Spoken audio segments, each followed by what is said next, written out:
Hello guys! Magandang araw sa inyong lahat. Ayan, papakita ko sa inyo kung paano lutuin yung beme dito sa Lebanon or yung baby okra guys. Ayan siya oh, maliliit lang siya. Mayroon pang mas maliliit nito guys, pero ito yung available kaya ito ang gagamitin natin. So ayan, ang tawag niyan dito sa Lebanon ay beme tomato. No, beme with meat pala guys. Yung beme tomato pareho lang yung procedure niya, kaya lang wala siyang meat. Yung beme with meat ay may halo siyang lamb meat. So ayan guys, mag-start na tayo. So ayan guys, napainit na natin yung ating wok. Ilagay natin yung oil. Ayan, so ipapakita ko lang sa inyo guys kung paano yung pagluto at ano yung mga ingredients. Kayo na ang magtansya kung gaano karami kasi depende yun sa dami ng inyong baby okra. Ayan, so dahil mainit na yung ating kawali,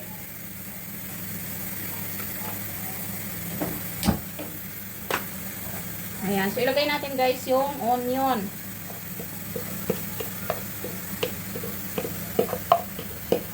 Ayan, siya nga pala guys, yung lamb meat ay nilalaga ko na siya.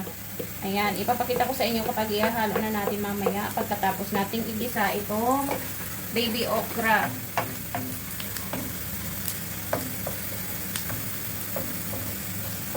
Ayan, kung gusto nyo ng mas maraming onion, pwede naman guys. Dagdagan nyo na lang kapag kayo na ang nagluluto. Ayan, habang ginigisa natin yung onion, isasabay natin yung garlic puree guys.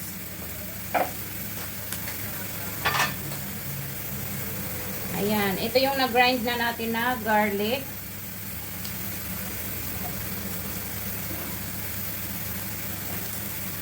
So, isabay na natin yan igisa.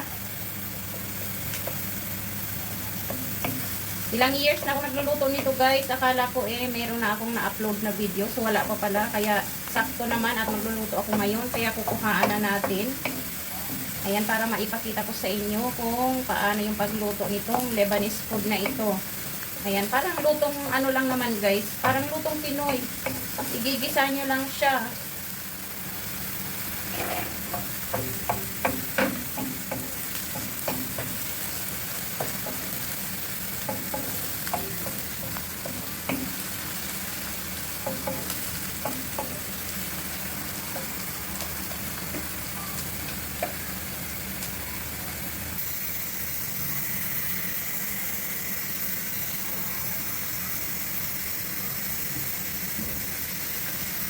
Ayan guys, pag malambot na yung ating onion, pwede na natin isunod yung tomato.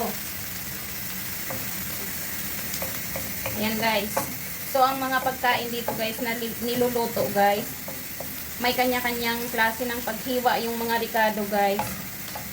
Kapag ganitong baby okra na to, hihiwain nyo ng pa-dice yung onion. Ayan. At syempre ilagay natin yung tomato guys. Ayan, nabalatan yung tomato field. Ayan, hihiwain nyo lang siya ng malalaking ganyan guys. Tapos tanggalin nyo yung buto at kailangan natin yung sabaw nun. Yung sauce ng tomato guys.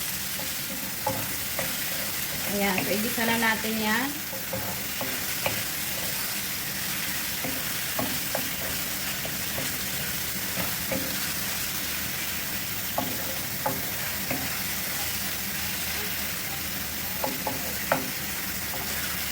Ayan, so hindi ko masyadong papalambutin yung tomato guys. Ilalagay natin sunod yung baby okra.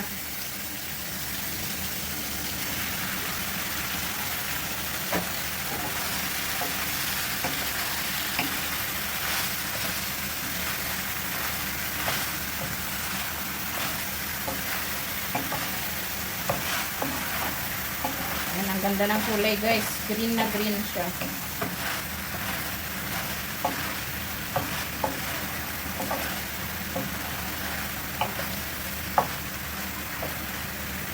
Ayan, syempre ilalagay natin yung sauce ng tomato guys. Ito yung piniga natin sa seeds ng tomato.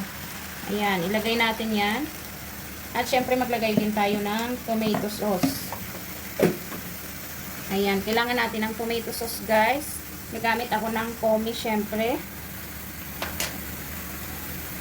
Ayan, 500 grams yan guys. Pero tansyahin nyo, baka hindi naman kailangang iubos yung isang ano niya.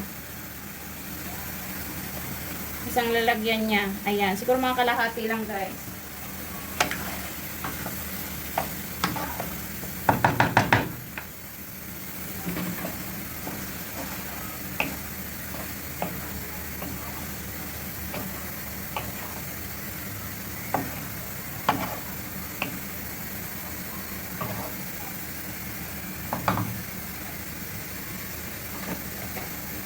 Ayan, syempre maglalagay tayo ng salt. Ayan, 2 teaspoon muna guys. Dagdagan nyo na lang kapag matabang siya. At syempre, once na may tomato tayong nilagay, maglalagay tayo guys ng 1 tablespoon na sugar.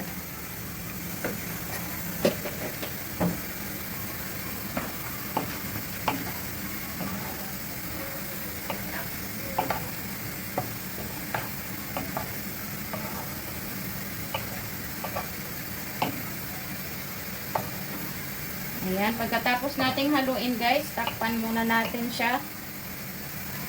Ayan, hayaan natin maluto yung kanyang baby okra at tomato. Pag malapit na siyang maluto guys, ilalagay natin yung meat. Ayan, takpan muna natin. Ganda mo.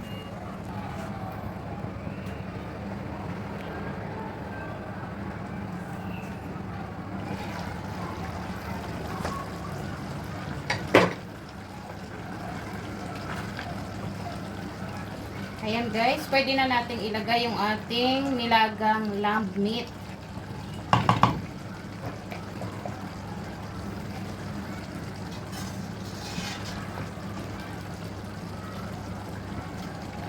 Ayan, syempre ihalo na natin yung onion na kahalo niya paglaga.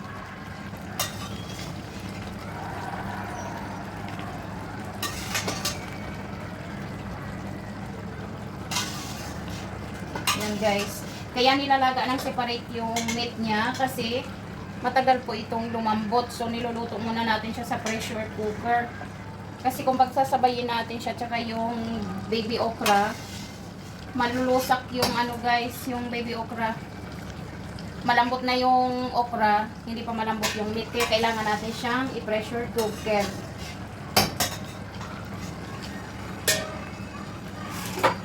Siyempre maglalagay tayo konti ng sabaw nung pinaglagaan guys.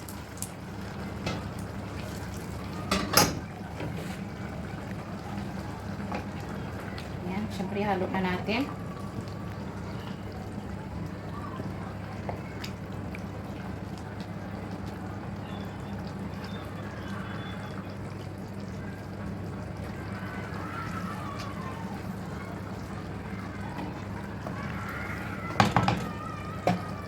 At maglalagay tayo nung ginisang coriander guys na may garlic. Ayan yung kanyang pampalasa.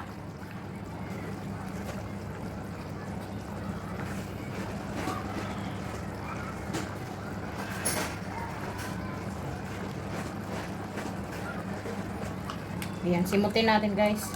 Sayang.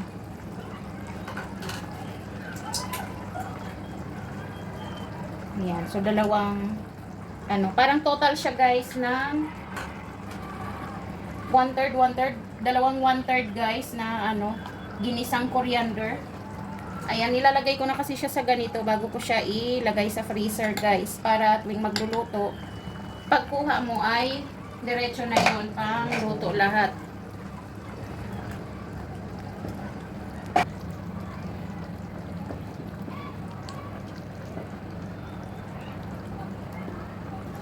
Yan yung magbibigay ng flavor guys dito sa ating okra.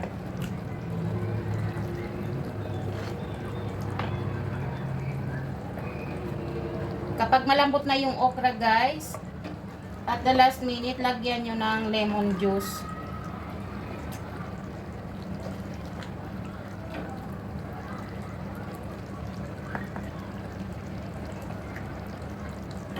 Ganyan ang pagluto guys ng Lebanese food na ito. Ayan. Tinatawag namin siyang beme with meat. So, ayan, hayaan muna natin siya, guys. Mga ilang minuto pa. Tapos, saka nyo ilagay yung lemon. Ayan, guys. Malambot na yung kanyang okra. So, maglalagay na tayo, guys, ng lemon juice. Ayan, tansyahin nyo lang po. Ang pagkain na to ay maasim. Ayan, nalalasa yung kanyang asim, guys. Ayan, so tansyahin nyo na lang, tikman nyo kung okay na sa inyo ang lasa, guys. Ayan, kasi may mga taong hindi mahilig masyado sa maasim, meron din namang gusto ng maasim talaga. So, ayan, kayo na po ang magde-decide niyan, depende sa inyong panlasa. Ayan, so malambot na ang ating baby okra, guys. Ayan, pwede na yan.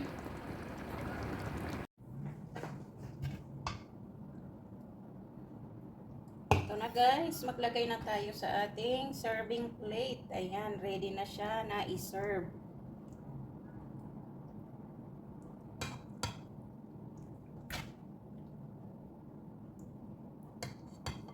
Ayan, unahin natin itong pagkain ng mga bata, guys.